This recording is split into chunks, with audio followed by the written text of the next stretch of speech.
Hey guys, Pejman Gadimi back here with another exoticcarhacks.com video, and today we are talking cars because apparently I'm an idiot, and in my last video I said that the NSX had an inline 6 because I'm Persian and we confuse V6, inline 6. I don't know the difference, you know. In my country I ride a Camel, it's got one hump or two hump. It does not change what kind of an inline 6 or V6 you run. But in America, apparently if you say V6 versus inline 6 or something, then all the techies come out and start attacking you and want to murder you because obviously I didn't know why I was driving a 200K car and you weren't, so you were only watching it on a video. But anyways, we're past that stage. What we are talking about here today is the difference between the incredible McLaren 570S and the NSX. Now these cars, you've seen them on my YouTube channel. Wait, you haven't seen my McLaren, right? Yeah, this is my new McLaren 570S. In case you haven't seen it, it's the new it's the one and only 570S. It comes with every possible option. You may have seen that I said I fucked up and lost some money on my orange 570S, but I missed it too much and I had to buy another one. So I bought this incredibly well-equipped, the MSO packaged, all-carbon option, 260K sticker 570S, an incredible find and realistically probably the nicest 570S I could find on the market. Every possible carbon option except the roof, as well as red seats and all-carbon interior. I cannot stand cars that do not have carbon fiber and have plastic on the outside, and so this was a perfect match made in heaven, and it just made sense. And yes, unfortunately, guys, I did get rid of my Aston Martin Vanquish, a car that is, very dear to my heart, but it had to go because values were plummeting, and we don't get emotional about cars. But today, we are talking about the difference between the 570S and the NSX, because I had a 570S, I ended up buying an NSX, and then I bought a 570S and an NSX. So the first thing I leave you with is, thank God I don't have to choose which car to actually own, because they are so different, yet they are very similar. This NSX behind me is actually one of the most loaded spec NSXs in the country, with a 206 sticker. That makes it extremely well appointed with all carbon options inside out, of course, and of course the casino white paint. On the other hand, we have the fully loaded 260K 570S, both which are on the same price range, because if you have 200K to spend on a car, you're probably not giving a shit if you spend an extra 50K. So the question becomes, which is better and why? Now, outside of doors going up, panties coming down with the 570S, we have an NSX that actually is very capable. And unfortunately, a lot of reviews originally started with the NSX having misunderstood it and not having it long enough to really understand why it's such an incredible car. And I can tell you this, that after driving both, after owning both, and still owning both, I can tell you that they are both phenomenal cars.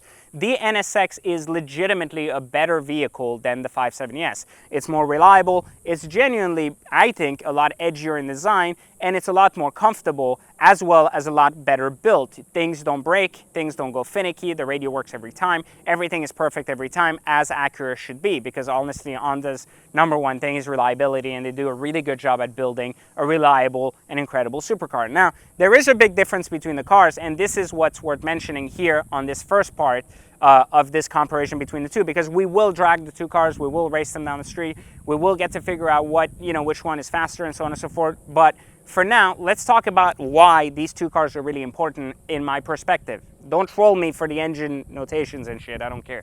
So the NSX is the beginning of the future of exotic cars. The McLaren 570S is the ending of an era of what supercars should be like in their perfected stage. What I mean by that is really simply that the 570S is the final car that really can be a driver-focused car. It's incredibly precise. It gives you a very distinct feeling every time you drive it. Its design is beautiful, and its craftsmanship is very, very well put together, only as the British know it. So that's why I call it a perfected supercar. While it has glitches, that is the point of a supercar. It is not supposed to be driven every day. It is supposed to make you feel incredible and keep you on the edge. And this car does just that.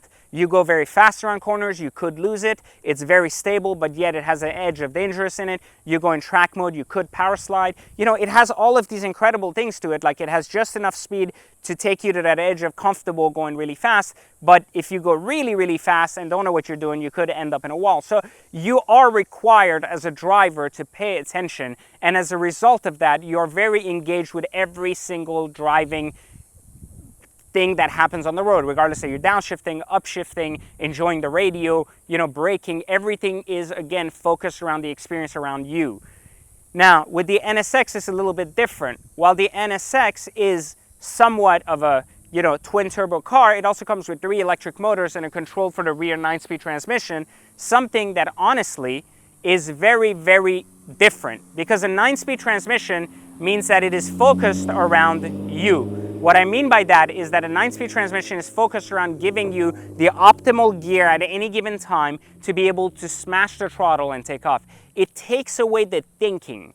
And so here's what happens with the NSX, and here's what happens with the McLaren. The McLaren adapts to your driving style. The NSX forces you to adapt to it. But with any type of technology, the NSX is just smarter. It's more capable than a human being. And that's why a 9-speed transmission works, as long as you're not the idiot trying to shift it. And that it actually shifts on its own. It always picks the right curves, the right place for maximum boost. It's just smart. Too smart almost. The all-wheel drive steering means that I can take a turn at 90 miles an hour while having coffee in my hand and turning it with one hand.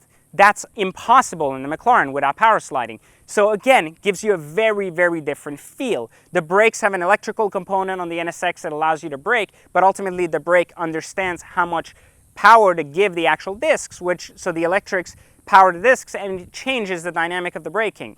So again, it is a car that is almost too good, too performance focused, too precise, versus on the other hand, we have a McLaren that is the edge and the final era of supercars focused on drivers rather than autonomy. So I guess my take is for today's video is that there's a significant difference between the two, and that the two cars are ultimately incredible cars, both signifying a massive change in the automotive era. One where it is the beginning of supercar automation and the idea that electric motors will help power engines to offset any type of I would say stupidity from a driver, and ultimately constantly correct and benefit the driver in being in a better position to either win a race or to ultimately be able to control the car.